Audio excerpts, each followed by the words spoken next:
What if Wesley Snipes had played the Black Panther in the 90s instead of Blade? Well, he almost did. Long before Chadwick Boseman brought T'Challa to life in the MCU, Marvel was trying to get a Black Panther movie off the ground with Snipes in the lead. At one point, director John Singleton wanted to drop Wakanda altogether and reframe the Panther as a generational drama about the civil rights movement. Later, the studio tried to feature the character in a third Fantastic Four film, while eventual director Ryan Coogler tried to include Kraven the Hunter and Patriot. So how do we go from all of that to the movie we got? To find out, let's dive in and take a look at what could have been Black Panther.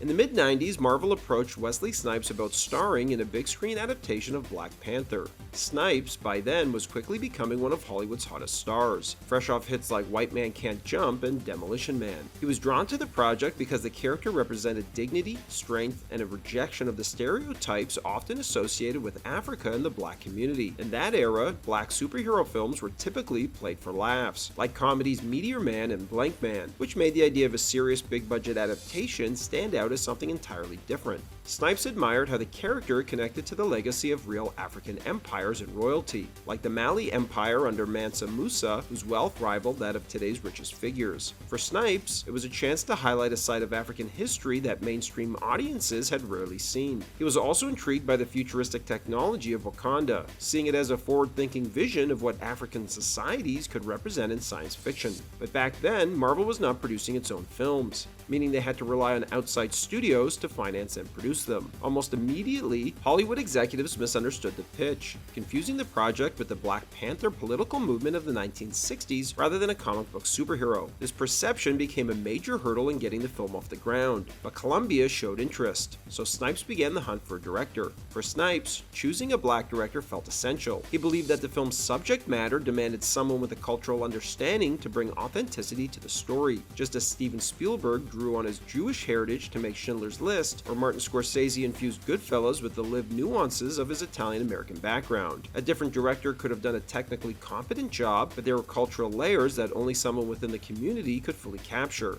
As Denzel Washington would say years later when asked why a black director had to direct Fences, "We all know what it is when a hot comb hits your head on a Sunday morning, what it smells like." With that in mind, Snipes first approached Mario Van Peebles, who had directed him in New Jack City, and around the same period would ironically go on to make Panther, a film about the Black Panther Party. He also reached out to John Singleton, fresh off Boys in the Hood. Singleton was interested, but his vision for Black Panther leaned in a different direction. Rather than embracing the Afro-futurist concept of Wakanda as a hidden, technologically advanced African nation, Singleton wanted to ground the story in the civil rights movement. His version envisioned T'Challa having the spirit of the Black Panther, trying to get his son to join the civil rights movement. This dynamic would have fueled the central conflict, a father striving to guide his son toward responsibility and political consciousness, and a son determined to rebel, caught up in youthful defiance. The film would have been less about high-tech heroics and more about generational conflict, politics, and social activism. Snipes, however, balked at Singleton's vision, arguing that this approach stripped away the very elements that made the character unique in the Marvel Universe. For Snipes, the appeal of Black Panther was in showing a vision of Africa rarely seen on screen, wealthy, powerful, and scientifically advanced. He wanted audiences to experience Wakanda's glory, a breathtaking, futuristic civilization that defied the stereotypes Hollywood had long perpetuated about the continent. Singleton's vision may have been a powerful political drama, but Snipes believed the world needed to see the grandeur of Wakanda brought to life as a true superhero epic.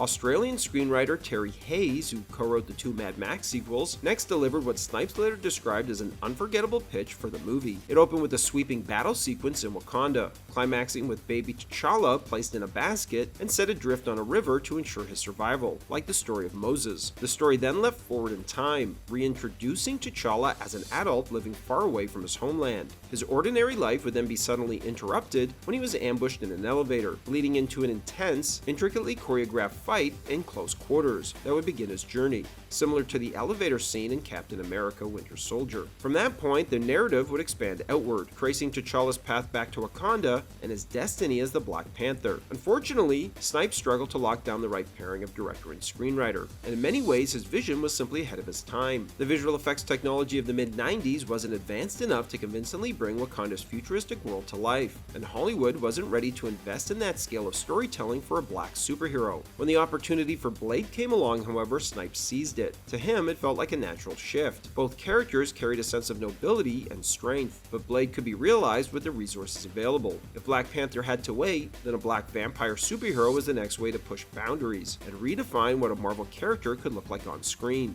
Black Panther's next potential brush with the big screen came when Fantastic Four director Tim Story began developing a third installment in the series. Story had hoped to include T'Challa from the moment he signed on for the first film, and wanted to cast Jimon Hounsou, who would later appear in Guardians of the Galaxy and Captain Marvel as Korath. The problem was that Fox, the studio behind the Fantastic Four films, didn't actually hold the rights to Black Panther, despite the character's debut in a Fantastic Four comic back in 1966. Coupled with the franchise's declining box office and poor reviews, the series was ultimately rebooted. Meanwhile, Marvel was preparing to take full control of its own future. The success of Iron Man in 2008 proved that audiences would embrace films built around lesser-known heroes, paving the way for a self-contained cinematic universe. To expand on that success, Marvel launched a writers' program aimed at developing scripts for characters beyond their flagship heroes, like the Guardians of the Galaxy and Black Panther. Snipes, however, was no longer in the mix. His career momentum slowed as he faced legal troubles, ultimately serving time for tax-related charges, which sidelined his involvement just as Marvel was finally ready to bring T'Challa into the fold. However, Marvel's plan for a Black Panther film hit another roadblock when their New York-based creative committee, led by Marvel Entertainment CEO Ike Perlmutter, blocked the project from moving forward. At the time, Kevin Feige was the public face of Marvel Studios, but the New York committee wielded heavy influence over major decisions, which often clashed with Feige's vision. Perlmutter reportedly argued that films with black leads struggled internationally at the box office, and toys based on black superheroes didn't sell.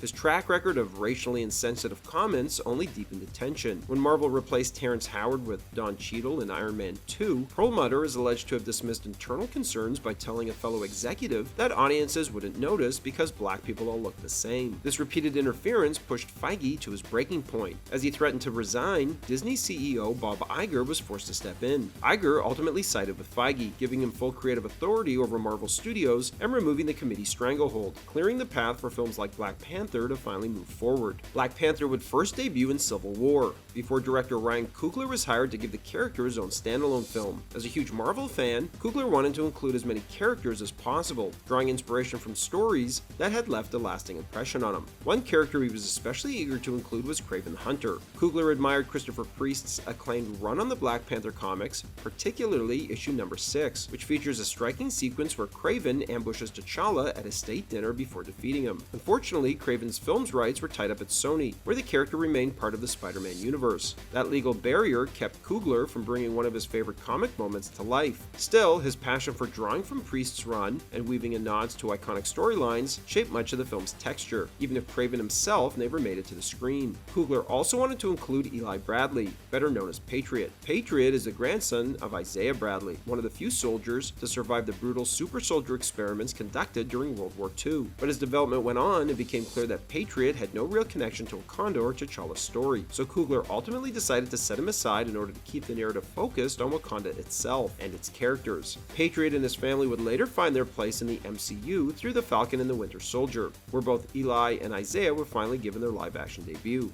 The adventures outside of Wakanda used to also be much longer. After they went to Korea, they would have traveled to additional countries, with the narrative exploring themes of African and African-American identity on a global stage. Ultimately, those sequences had to be cut for time, as the film was already running long. The film's first post-credits scene, where T'Challa addresses the United Nations, was originally scripted as the film's true ending. During post-production, however, Coogler moved it to the credits, deciding that the story should close in Oakland, the same place it began, to give the narrative a full-circle resonance. His initial idea for the post-credit tease was far more ambitious, a setup for the sequel involving Namor, the King of Atlantis. The scene would have shown nothing more than a trail of wet footprints leading to the throne in Wakanda's palace, hinting at his arrival. But due to complicated right issues surrounding the character at the time, Coogler was forced to shelve the idea. The now iconic Wakanda Salute was born during rehearsals, created by Chadwick Boseman and Ryan Coogler. However, when producer Nate Moore first saw it used during the tribal council scene, he was unsure if the gesture would look cool or be rejected by audiences. But by the end of filming, it had spread across the entire set, with cast, extras, and crew all doing it, leading more to realize that it was going to become iconic.